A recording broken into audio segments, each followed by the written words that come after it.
Hello friends, स्वागत है आपका अडानी एजुकेशन एकेडमी के इस यूट्यूब चैनल पर। तो हम एनसीईआरटी बायोलॉजी 12th क्लास का फर्स्ट लेसन पढ़ रहे थे और उसमें हमने बहुत सारे टॉपिक क्लियर कर लिए थे। आज की जो हमारी क्लास रहने वाली है वो इस लेसन नंबर फर्स्ट की लास्ट क्लास है।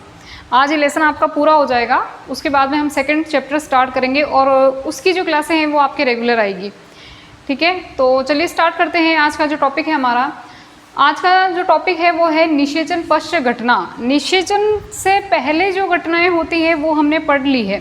निषेचन से पहले युग्मकों का निर्माण होता है ना, किस तरह से युग्मकों का स्थानांतरण होता है, युग्मक क्या होते हैं, ये सब कुछ घटनाएं हमने पढ़ ली है। आज हम पढ़ेंगे निषेचन के बाद में क्या होता है। अच्छा, आप सभी को ये तो पता होगा कि निषेचन किसे कहते हैं। निषेचन का मतलब होता है कि जब नर युग्मक और मादा युग्मक यानी कि अगुणित नर युग्मक और अगुणित मादा युग्मक जब आपस में संलयित होते हैं, संयोजन करते हैं, तब द्विगुणित युग्मनज का निर्माण होता है और इसी घटना को हम कहते हैं निषेचन, फर्टिलाइजेशन। ठीक है, तो फर्टिलाइजेशन हो गया, निषेचन की क्रिया हो गई। अब आगे क्या, आगे की प्रोसेस में क्या होगा भाई, जीव बनाना है हमें। हम पढ़ी लेसन का नाम जो हमने पढ़ा था स्टार्टिंग में कि जीवों में जनन, तो जनन तो की प्रक्रिया तब पूरी होगी जब एक नया शिशु बन जाएगा। तो निषेचन तक हम पहुंच गए थे। निषेचन के बाद में क्या होता है और उसके बाद में नया जीव कैसे बनता है वो आज हमें क्रियाएं पढ़नी हैं। तो मैंने यहाँ पर बहुत शॉर्ट में चार्ट बना दिए हैं और इनको मैं डिटेल में समझाऊंगी। आप शॉर्टकट में इस तरह से भी स्क्रीनशॉट लेकर इनको अपनी कॉपी में उतार सकते हैं डिटेल में। ठीक है, तो चलिए स्टार्ट करते हैं अपना टॉपिक आज का कि निषेचन पश्च घटना। निषेचन पश्च घटना यानी कि निषेचन के बाद में क्या होता है। सबसे पहले आप जानते हैं कि नर युग्मक और मादा युग्मक जो कि कैसे हैं, एन टाइप के। और एन टाइप का मतलब मैंने आपको बताया था कि जिसमें गुणसूत्रों की संख्या क्या हो, आधी हो। आधी मतलब जिसमें, यानी कि अगर हम मनुष्य की बात करें तो 46 गुणसूत्र होते हैं एक कोशिका में। अगर आधा करना है हमें तो हमें कितना रखना पड़ेगा, 23 गुणसूत्र रखने पड़ेंगे। अगुणित भी कह सकते हैं, एन टाइप भी कह सकते हैं। जब ये दोनों आपस में मिलते हैं, आपस में संयोजित होते हैं, तो इस घटना को हम कहते हैं निषेचन। अभी पढ़ा हमने। और निषेचन के फलस्वरूप क्या बनता है, 2n युग्मनज। भाई एन है अगुणित कोशिका, ये भी अगुणित कोशिका है, ये भी युग्मक है। मान लीजिए ये नर युग्मक है, ये मादा युग्मक है, ये दोनों आपस में मिले तो n कितने हो गए, 2 हो गए ना। तो यहाँ पर 2n कोशिका बनेगी और इस 2n कोशिका को हम कहते हैं युग्मनज। निषेचन के बाद में जो नई कोशिका बनती है तो एक ही कोशिका, लेकिन ये 2n टाइप की है। 2n टाइप का मतलब क्या हो गया, इसमें गुणसूत्रों की संख्या कितनी हो गई, डबल हो गई। अब डबल कैसे हो गई, क्योंकि यहाँ पर n टाइप था, यहाँ पर n, यानी इसमें 23 गुणसूत्र थे, इसमें 23 गुणसूत्र थे, दोनों मिल गए कितने हो गए, 46 गुणसूत्र हो गए। और 46 गुणसूत्रों वाली एक नई कोशिका का निर्माण हुआ जिसे अपन क्या कहते हैं, युग्मनज कहते हैं। अब ये जो युग्मनज है, युग्मनज आगे जाकर परिवर्धन करके, डेवलप करके एक संरचना का निर्माण करता है जिसे अपन कहते हैं भ्रूण। ठीक है, तो भ्रूण का निर्माण किससे होगा, युग्मनज से। तो युग्मनज से अगर भ्रूण का, ये युग्मनज है, युग्मनज आगे जाकर परिवर्धन करेगा। ये क्या करेगा, परिवर्धन करेगा। ठीक है, और परिवर्धन करके ये भ्रूण का निर्माण कर देगा, भ्रूण का निर्माण कर देगा। तो बताइए कि इस भ्रूण का यानी एम्ब्रियो की सबसे पहली कोशिका कौन हो गई, या किससे ये बना, युग्मनज से बना। तो हम युग्मनज को इसकी आधारीय कोशिका भी कह सकते हैं। भ्रूण की आधारीय कोशिका, आधारीय का मतलब क्या है कि वहाँ किससे इसका निर्माण हुआ है, तो युग्मनज से ही तो हुआ। तो युग्मनज से जब इसका आगे जाकर भ्रूण का निर्माण होगा, आगे पढ़ेंगे हम उसको क्या कहते हैं, इस क्रिया को क्या कहते हैं। तो इसी वजह से इसको अपन कह सकते हैं कि ये भ्रूण की क्या हो गई, आधारीय कोशिका हो गई। क्लियर है यहाँ तक। अब देखिए, कुछ जीवों के अंदर क्या होता है कि जब भ्रूण का निर्माण होता है, भ्रूण का निर्माण नहीं होता एक्चुअली, भ्रूण जब बनता है उसी से पहले, ठीक है, उससे पहले कुछ जीवों के अंदर एक अवस्था आती है जिसे अपन कहते हैं पुट्टी अवस्था। ठीक है, जब वो पुट्टी का निर्माण होता है तब क्या होता है कि उसमें विश्राम अवस्था आ जाती है। विश्राम अवस्था का मतलब क्या है कि युग्मनज जो होगा वो थोड़ी देर के लिए या थोड़ी सी समय के लिए वो विश्राम अवस्था में चला जाएगा, उसमें आगे कोई भी परिवर्धन नहीं होगा। ऐसा किसमें होता है, तो जैसे शैवाल और कवक, और इनके अंदर जब जाइगोस्पोर बनता है। अब जाइगोस्पोर क्या होता है वो मैंने पिछली क्लास में बता दिया है कि जाइगोस्पोर किस प्रकार से इनके अंदर बनता है। एक लेयर बन जाती है युग्मकों के ऊपर और उसी को अपन जाइगोस्पोर कहते हैं, और ये पिछली कक्षाओं में हमने पढ़ लिया है। तो ये इसका एग्जाम्पल हो गया। जैसे शैवाल और कवक के अंदर क्या होता है कि जब युग्मनज बनता है तो युग्मनज बनने के तुरंत बाद में भ्रूण का निर्माण नहीं होता है। कुछ समय के लिए युग्मनज एक विश्राम अवस्था में चला जाता है, और उसका सबसे अच्छा उदाहरण हो गया शैवाल और कवक, ठीक है। लेकिन अगर हम बात करें मनुष्य की, तो मनुष्य में ऐसा नहीं होता है, कोई विश्राम अवस्था नहीं होती है। दोनों युग्मक मिलेंगे, 2n टाइप का युग्मनज बनेगा, युग्मनज में परिवर्तन होगा और क्या बन जाएगा, भ्रूण अवस्था बन जाएगी या भ्रूण का निर्माण हो जाएगा। इसमें कोई बीच में गैप नहीं आएगा, कंटिन्यू ये क्रिया चलती रहेगी, ठीक है। तो ये अपनी क्रिया कौन सी हो गई, निषेचन पश्च घटना। अब हम नेक्स्ट टॉपिक पढ़ते हैं भ्रूणोद्भव, ठीक है। भ्रूणोद्भव, भ्रूण का उद्भव, नाम से पता चल रहा है। अच्छा, ये शब्द देख देख के डरने नहीं है, ये बहुत ही ईजी है, इनका मीनिंग जो है वो बहुत ही ईजी होता है। भ्रूणोद्भव, भ्रूण का उद्भव, उद्भव का मतलब होता है निर्माण। और अभी हमने पढ़ा है कि भ्रूण जो होता है वो कैसे बनता है, किस प्रकार से इसका निर्माण होता है। तो अगर हम बात करें भ्रूण का निर्माण की, तो द्विगुणित युग्मनज से भ्रूण का निर्माण होता है, और इसी क्रिया को हम क्या कहते हैं, भ्रूणोद्भव कहते हैं। यहाँ पर द्विगुणित युग्मनज था, इसमें परिवर्तन हुआ और क्या बन गया, भ्रूण बन गया, और इसी पूरी घटना को हम क्या नाम देते हैं, भ्रूणोद्भव कहते हैं। अब ऐसा तो नहीं है कि डायरेक्ट युग्मनज से भ्रूण बन गया, कुछ तो इसके बीच की भी अवस्थाएं होंगी, और उन अवस्थाओं को क्या क्या नाम दिए गए हैं वो नाम भी आपको याद रखने हैं। ये क्रिया आपको पूछी जा सकती है। अच्छा, इसके अंदर जो मैंने शॉर्टकट में लिख रखा है ना, तो आप इसके अंदर होता होती है, जैसे कि युग्मनज से ये बनता है, बनती है, तो ये सारी चीज़ें तो आप खुद ही लिख सकते हो, है ना। तो इसमें मुझे बोर्ड भरने की ज़रूरत नहीं है। अब होता क्या है ना कि बच्चे कमेंट करते हैं कि आप हमें उनको बहुत सारे, जबकि बोल रखा है कि टेलीग्राम के अंदर आपको सारे के सारे नोट्स मिल जाएंगे, लेकिन कुछ बच्चों को नोट्स मिलते ही नहीं है, वो ढूंढते रह जाते हैं, फिर उनको प्रॉब्लम आती है। इसीलिए मैंने क्या किया है कि बोर्ड पे लिख दिया है। हालांकि पूरा हम भर भर के तो नहीं लिख सकते, पूरी पूरी लाइनें तो नहीं लिख सकते हैं, लेकिन शॉर्टकट में लिख लिया है। अगर आपको नोट्स बाई चांस नहीं भी मिल रहे हैं तो आप यहाँ से इनको उतार सकते हो और इनको अपनी लैंग्वेज में आप सेट कर सकते हो। ऐसा तो है नहीं कि नहीं बुक की लैंग्वेज ही लिखनी पड़ेगी, आप अपने हिसाब से भी इनको लिख सकते हो। इसीलिए मैंने यहाँ पे शॉर्टकट में पहले से ही उतार दिया है, ठीक है। अब देखिए, भ्रूणोद्भव की क्रिया पढ़ते हैं हम। भ्रूणोद्भव में होता क्या है, सबसे पहले क्या होगा, अच्छा, एक कोशिकीय से बहुकोशिकीय होने की विकास की यह प्रक्रिया है। कैसे भाई, यहाँ पर देखिए, जब 2n कोशिका युग्मनज का निर्माण हुआ तो युग्मनज है क्या, एक कोशिकीय है, एक ही तो कोशिका है, क्योंकि दो कोशिकाएं जब आपस में मिली थी तो उसने खुद ने ही एक कोशिका ही बना दिया था। डबल तो क्या हुए थे, केवल गुणसूत्र हुए थे। तो यहाँ पर एक कोशिका है ये, और इस एक कोशिका से हमें बनानी है बहुत सारी कोशिकाएं। और भ्रूण का अगर हम बात करें तो भ्रूण जो होते हैं वो बहुकोशिकीय ही होता है। अभी अगर हम बात करें अपनी, तो हम भ्रूण से ही आगे जाकर शिशु का निर्माण होता है ना। तो अगर हम अपनी बात करें तो हमारे अंदर लाखों करोड़ों अरबों कोशिकाएं होंगी, ठीक है। तो वो बनी कैसे, उस एक कोशिकीय युग्मनज से ही उसका निर्माण हुआ है। तो यहाँ पर जो युग्मनज होता है उसी से किसका निर्माण होता है, भ्रूण का निर्माण होता है।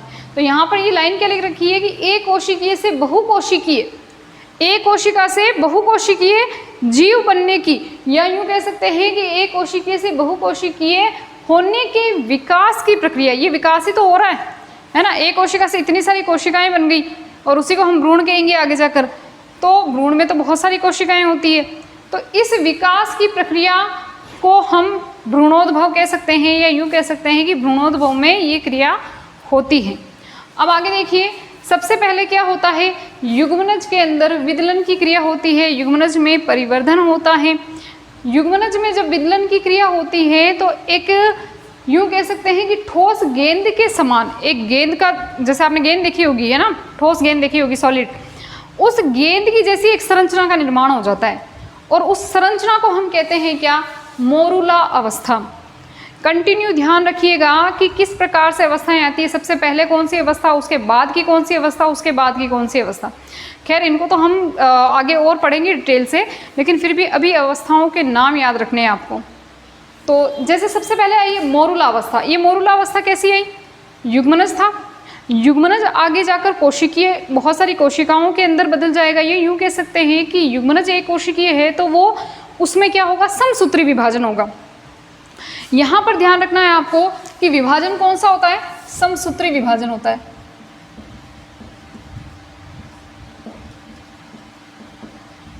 समसूत्री विभाजन होता है। तो युग्मनज में क्या हुआ, समसूत्री विभाजन हुआ।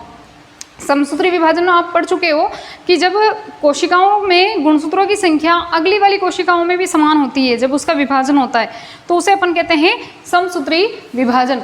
अब यहाँ पर जब समसूत्री विभाजन होगा तो इसमें विदलन की क्रिया होगी और फिर आगे जाकर एक अवस्था का निर्माण होगा, ठोस गेंद की जैसी अवस्था होगी वो, और इसे अपन कहेंगे मोरुला अवस्था। अब ये मोरुला अवस्था जो होती है मनुष्य की अगर हम बात करें तो उसके अंदर मोरुला अवस्था के बाद में एक और अवस्था का निर्माण होता है। इस अवस्था को हम कहते हैं ब्लास्टूला अवस्था। क्या कहते हैं, ब्लास्टूला अवस्था। मानव की बात कर रहे हैं हम यहाँ पे, तो सबसे पहले तो आई मोरुला अवस्था, उसके बाद में कौन सी आई, ब्लास्टूला अवस्था। अच्छा, ये अवस्थाएं हैं क्या, कुछ खास नहीं है, ये कोशिकाओं का समूह है। कोशिकाएं बढ़ती जाएगी तो कुछ ऐसी संरचना का निर्माण होता जाएगा, उन संरचनाओं को अपन नाम दे रहे हैं, ठीक है। अब ब्लास्टूला अवस्था आती है, उसके बाद में एक और अवस्था होती है जिसे अपन कहते हैं गैस्ट्रूला अवस्था, ठीक है। गैस्ट्रूला अवस्था कहते हैं। 3 अवस्थाएं हो चुकी है, पहली मोरुला अवस्था, दूसरी ब्लास्टूला अवस्था और तीसरी क्या है, गैस्ट्रूला अवस्था। इस गैस्ट्रूला अवस्था के बाद में होता क्या है कि ये जब गैस्ट्रूला अवस्था होती है, गोलाकार संरचना होती है, तो उसके बाद में अपने शरीर के अंदर, है ना, जैसे कि बच्चे का जो शरीर बन रहा है उसमें क्या होगा कि 3 जनन स्तर बनेंगे, 3 जनन स्तर बनेंगे। अब कैसे वो देखिए, गैस्ट्रूला अवस्था आई, गैस्ट्रूला अवस्था के बाद में जो बच्चे का शरीर बन रहा है उसमें 3 जनन स्तर बनते हैं इस प्रकार से। जैसे आप यूँ देखिए कि 3 रोटियां लीजिए और तीनों रोटियों को एक दूसरे के ऊपर रख दीजिए, इस तरह से पतली पतली परतों के समान 3 आपको परतें दिखेगी, जनन स्तर दिखेंगे, ठीक है। इस ऊपर वाले जनन स्तर को हम कहते हैं एक्टोडर्म, बीच वाले जनन स्तर को हम कहते हैं मीजोडर्म, और सबसे नीचे वाला जो जनन स्तर होता है उसे हम कहते हैं एंडोडर्म। एंडोडर्म, ये 3 जनन स्तर बनते हैं। अब इन 3 जनन स्तर का काम क्या है, बहुत इंपॉर्टेंट है। यहीं से बच्चे के अंग बनना, अंग तंत्र बनना, सभी का स्टार्टिंग जो होगी वो यहीं से होगी। ये 3 जनन स्तर ही आगे जाकर जीव के शरीर के अंगों का निर्माण करेंगे। जैसे अगर हम बात करें, जैसे कि मान लीजिए एग्जाम्पल के तौर पर, जैसे हमारे हृदय की बात करते हैं, सबसे इम्पोर्टेंट अंग तो वैसे सभी हैं, बट हृदय की बात करूँ तो हृदय का निर्माण होता है किससे, मीजोडर्म से, इस परत से हृदय का निर्माण होता है, ठीक है। अगर हम तंत्र की बात करें तो उसका निर्माण होता है एक्टोडर्म से। अगर हम आहार नाल की बात करें, आहार नाल का जो पूरा जो भी इसमें अंग होते हैं तो उसका निर्माण होता है एंडोडर्म से। तो इस प्रकार से ये जो तीनों स्तर होते हैं वो बहुत सारे अंगों का निर्माण करते हैं। अपने शरीर में जितने भी अंग हैं उन अंगों का निर्माण इन्हीं 3 स्तर से हुआ है, ठीक है। तो इन 3 जनन स्तर से अंग और अंग तंत्र का निर्माण होगा।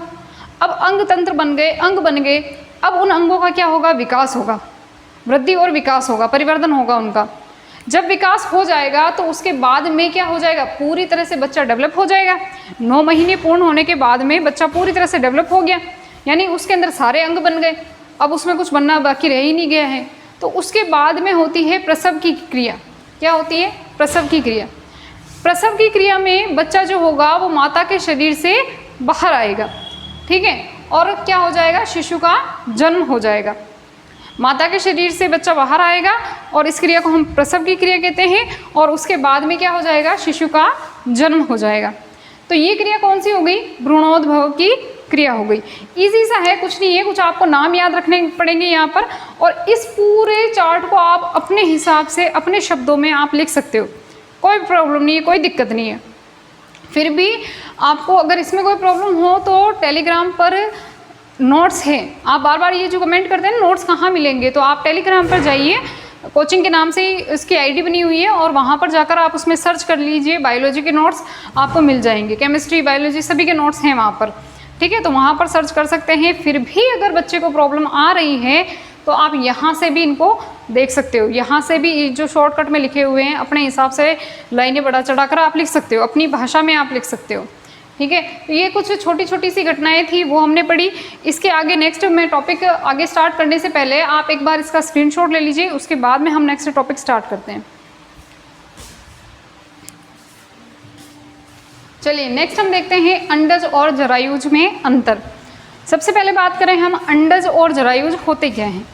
अंडज का मतलब ऐसे जीव जो अपनी संतति के रूप में या अपना जो नया जीव पैदा कर रहे हैं वो अंडे के रूप में होगा, वो अंडे को पैदा करेंगे, वो डायरेक्ट बच्चा पैदा नहीं करेंगे।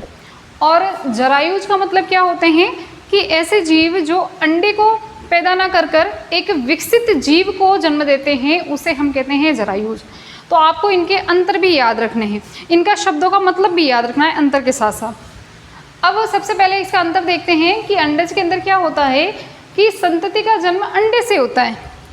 भाई जैसे उदाहरण लेते हैं हम एक मुर्गी का, तो मुर्गी अंडा देती है और जब वो अंडा देती है तो बच्चे को पैदा ना कर कर वो अंडा दे रही है, और उसी अंडे के टूटने के बाद जब उसके अंदर पूरी तरह से बच्चा विकसित हो जाएगा और वो अंडा टूटेगा तब उससे एक नया चूजा निकलेगा।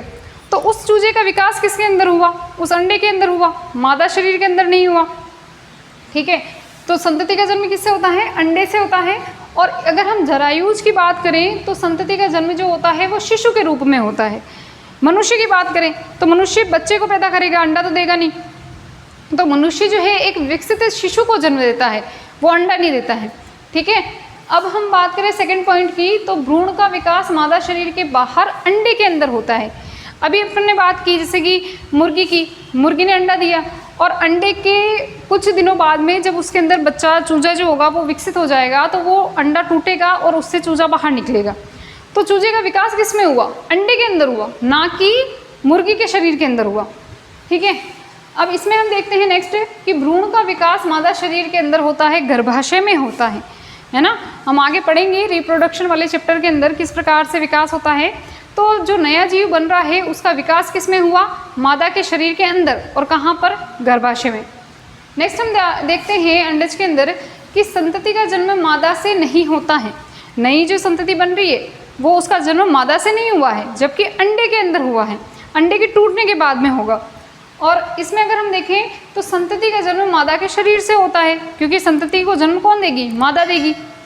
नेक्स्ट देखते हैं अंडे में भ्रूण परिवर्धन के लिए पर्याप्त पोषक पदार्थ होते हैं। जो अंडा होता है उसी के अंदर पोषक पदार्थ होते हैं, क्योंकि भाई मम्मी से तो वो पोषक पदार्थ लेगा नहीं या बाहर से तो लेगा नहीं, अंडे के अंदर वो पूरी तरह से पैक्ड है, तो उसी के अंदर पोषक पदार्थ होते हैं और वहीं से वो पोषण ले लेकर एक नया जीव विकसित हो जाता है।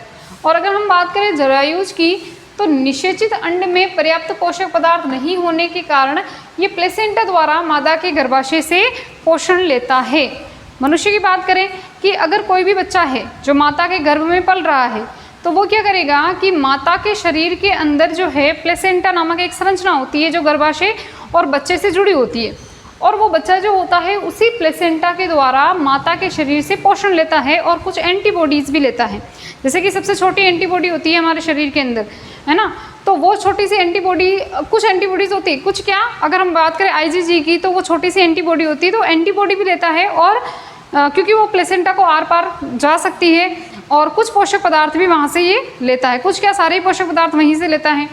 ठीक है, अब हम बात करें उदाहरण की, तो अंडज की अगर हम बात करें, अंडज ऐसे कौन से जीव हैं जो अंडे को पैदा करते हैं? तो आर्थ्रोपोडा हो गया, मेंढक, पक्षी, चिपकली, है ना, प्रोटोथीरिया, ये सारे के सारे एग्जाम्पल किसके हो गए? अंडज के। और अगर हम बात करें जरायुज की कि डायरेक्ट बच्चे को कौन पैदा करता है? मानव, गाय, बकरी, मेटाथीरिया, यूथीरिया, ये सारे के सारे एग्जाम्पल किसके हो जाएंगे? जरायुज के। एक बार स्क्रीनशॉट लीजिए, फिर अगला वाला जो नेक्स्ट लास्ट टॉपिक है इस चैप्टर का वो स्टार्ट करते हैं। चलिए नेक्स्ट टॉपिक स्टार्ट करते हैं। आज का जो लास्ट टॉपिक है इस चैप्टर का, फल एवं बीज का निर्माण। फल और बीज का निर्माण कैसे होता है? पुष्प पादपों के अंदर। ये तो हमने मनुष्य की बात की, जीवों की बात की, जंतुओं की बात की। अब हम बात करते हैं पुष्पों वाले पौधों की।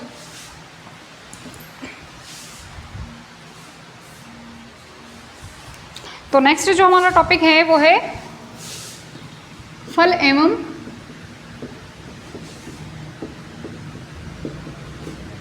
बीज का निर्माण, फल एवं बीज का निर्माण। थोड़ी सी पुष्प की संरचना पढ़ लेते हैं एक बार। अगर हम पुष्प की संरचना के बारे में देखें तो पुष्प के अंदर जो नरजन्नांग होता है उसे हम क्या कहते हैं, पुंकेसर कहते हैं। पुंकेसर के दो भाग होते हैं मुख्यतः, ये होता है परागकोश। आगे इस चैप्टर के आगे वाला जो चैप्टर है, सेकंड चैप्टर है, उसमें क्लियरली हम इसको पूरा डिटेल से पढ़ेंगे, लेकिन यहाँ पर थोड़ा सा समझने की ज़रूरत है। और इसे हम कहते हैं पूतंतु। बीच वाली ये संरचना योजी कहलाती है, ठीक है। और अगर हम मादा जन्नांग की बात करें, जिसे हम जायांग कहते हैं, तो इसके भी 3 भाग होते हैं। इसे हम कहते हैं वर्तिकाग्र,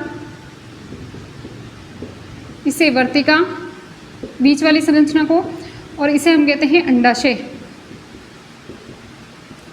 अब होता क्या है कि इसके अंदर परागधानियाँ होती हैं और इसमें बनते हैं परागकण।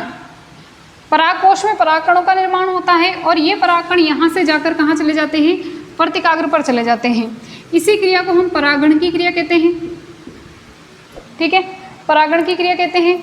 अब परागण की क्रिया के बाद में जब परागकण यहाँ पर पहुँच जाता है, वर्तिकाग्र पर पहुँच जाता है, तब परागकण से एक नलिका का निर्माण होता है जिसे अपन कहते हैं पराग नलिका। और ये पराग नलिका जो होती है वो अंडाशय के अंदर चली जाती है, अंडाशय के अंदर चली जाती है। अंडाशय के अंदर यहाँ पर होती है बीजांड की संरचना, इसको आगे डिटेल से पढ़ेंगे हम।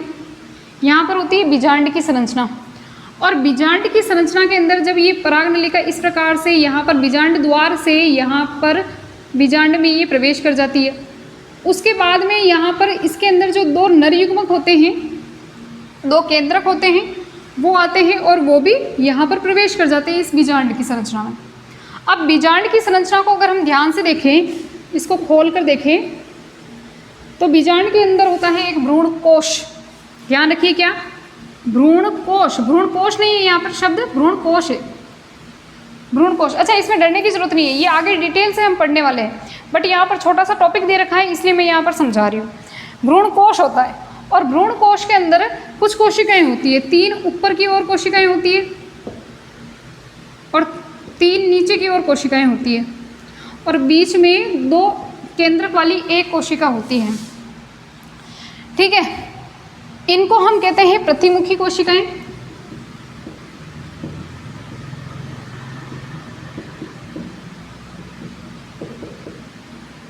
इसे हम कहते हैं ध्रुवीय कोशिका, ठीक है। ये बीच वाली जो कोशिका होती है इसे हम कहते हैं अंड कोशिका, और दोनों जो साइड में कोशिकाएं होती है उनको हम कहते हैं सहायक कोशिका।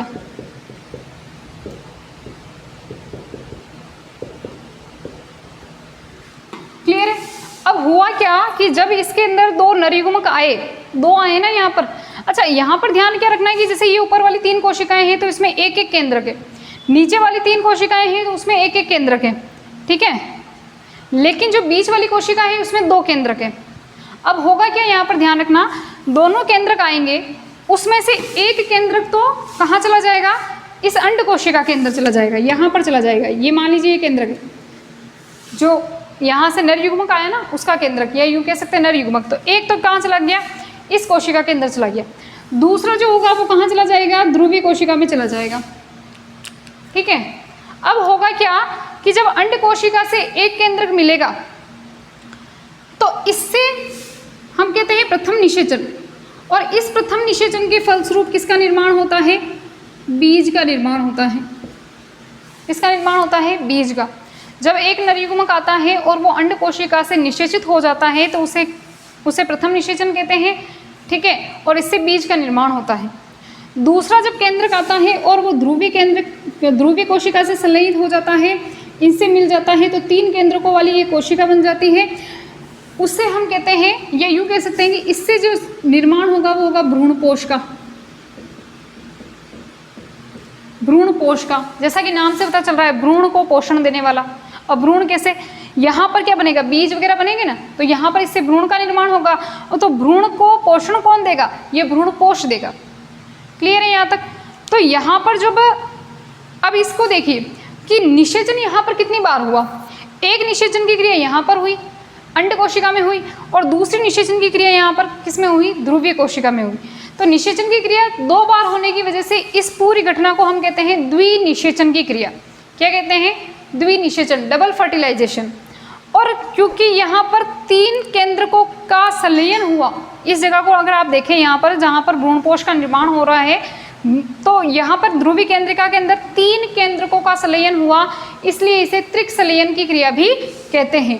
तो ये सारी क्रिया हो क्या गई, द्विनिषेचन एवं त्रिक संलयन की क्रिया हो गई। द्विनिषेचन क्यों कहते हैं, क्योंकि 2 बार निषेचन हुआ, एक बार यहाँ पर और एक बार यहाँ पर। और त्रिक संलयन क्यों कहते हैं, क्योंकि यहाँ पर 3 केंद्रकों का संलयन हुआ, तो त्रिक संलयन की क्रिया हो गई है। त्रिक संलयन की वजह से क्या बनता है, भ्रूणपोष बनता है।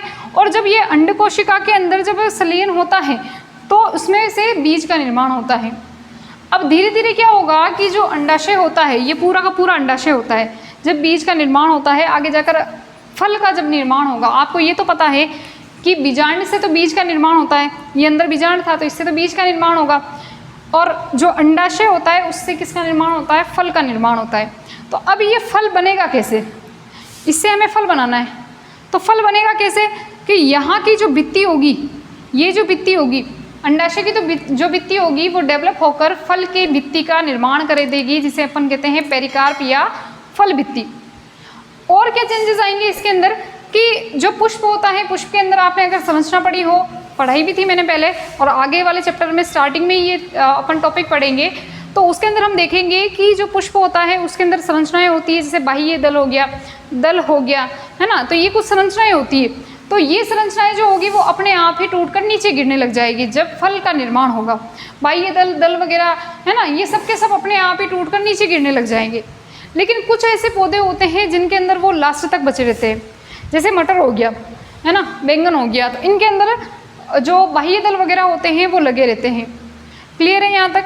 आई थिंक कि इसमें कोई प्रॉब्लम नहीं आई होगी, लेकिन अगर फिर भी समझ में नहीं आए तो हम सेकंड चैप्टर में ये वाला टॉपिक जो है वो क्लियरली और बहुत ही अच्छी तरीके से डिटेल में पढ़ने वाले हैं। और अगर फिर भी कोई प्रॉब्लम हो तो आप कमेंट बॉक्स में कमेंट कीजिए, उसका आंसर मैं अगली ही क्लास के अंदर दे दूँगी या उसी के कमेंट में कर दूँगी। ठीक है, थैंक यू। आज की क्लास हमारी यहीं तक। इस क्लास को प्लीज़ शेयर कीजिए, लाइक कीजिए, सब्सक्राइब कीजिए, अपने दोस्तों तक ज़रूर पहुँचाएँ ताकि उनका भी फ़ायदा हो सके और हमारा भी फ़ायदा हो सके कि हम ज़्यादा से ज़्यादा बच्चों तक ये जो आपकी जो भी पढ़ाई है, जो कि अभी बच्चे नहीं पढ़ पा रहे हैं, उन तक हम ये पहुंचा सकें। ठीक है, आप ज़्यादा से ज़्यादा शेयर करोगे तो हमें भी एनर्जी मिलेगी कि हमें भी कंटिन्यू क्लासें लेनी है। ठीक है, तो आज की क्लास हमारी यहीं तक है। सेकंड क्लास जो होगी वो जल्दी ही आपके पास आ जाएगी और उनको हम कंटिन्यू रखेंगे। अब कोई भी गैप नहीं आएगा आपकी क्लासों के बीच। Thank you.